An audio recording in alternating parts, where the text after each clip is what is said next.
to clarify a few things that people are confused on still. When he asked for a ride, he has to go to Jackson, which, if you're familiar with the area, a lot of people call Jackson Hole Jackson.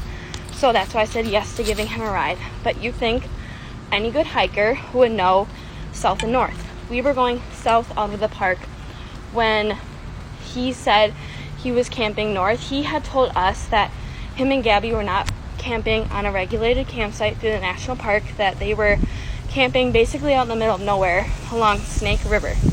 This is key information.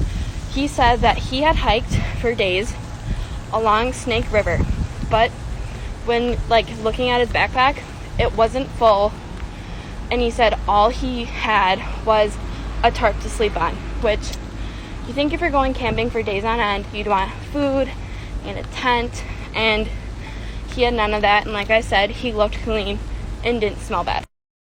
So this is a view of the whole journey with Brian. So that's the top at the park at Coulter Bay, and then we drove him to this dam right here. Then at the dam, we dropped him off at this little turnout, and he said he was going to walk across the street to the parking lot, which was full of people, to continue hitchhiking and look for a ride, because he freaked out when I said Jackson Hole. He said we needed to pull over, even though Jackson and Jackson Hole are the same thing. It's the same town itself. This is the text I sent to my mom at 6:09, right when he got out of the car, saying I was okay because she was freaking out. This is at the park, or at the pickup location, and we were taking a shower. We then walked across, and our car was parked on the left side of the picture, and he talked to us right in the middle. And he was talking to my boyfriend the entire time, but I was the one actually talking, and he was not frantic, and he was very nice, very polite to us. I just want to reiterate again, everything I am telling you guys, I've already told the FBI, I've told the detectives.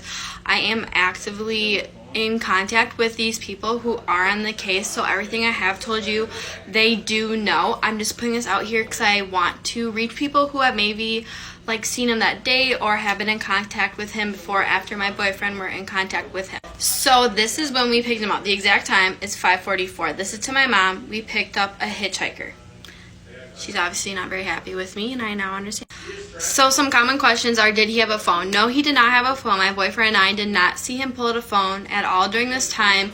Another thing is when he freaked out about Jackson. He has to go to Jackson. During the time I said we were going to Jackson Hole. Once I said Jackson Hole, he became agitated. He seemed like he needs to get out. He was kind of antsy, and that's when things got weird. But that's when we pulled over, and he...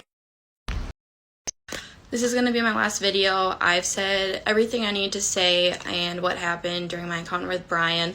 I just want to make one last video with everything in it because I know people are going out there to help search for her. So I just want all the maps and the facts in one place. Okay, this is the text I sent my mom when we dropped him off. This just has the date in it and the timestamp. So we dropped him off at 6:09. But as you can see, we picked him up at 5:54. This is off my mom's because my texts don't go back this far. And then, it says we dropped him off at 6:09. So this is where we picked him up. We picked him up in Coulter Bay, and we dropped him off by this dam. He was hitchhiking. There was no van. Gabby was not with him. It was just him. So this is what the dam looked like. We dropped him off at the turnout because this is going south. If you're going like this. He then said, I'm going to get out, and I'm going to hitchhike, find a different ride. He said he was going to go across to the parking lot over here, which was filled with a bunch of people. Again, this is on August 29th at 6:09.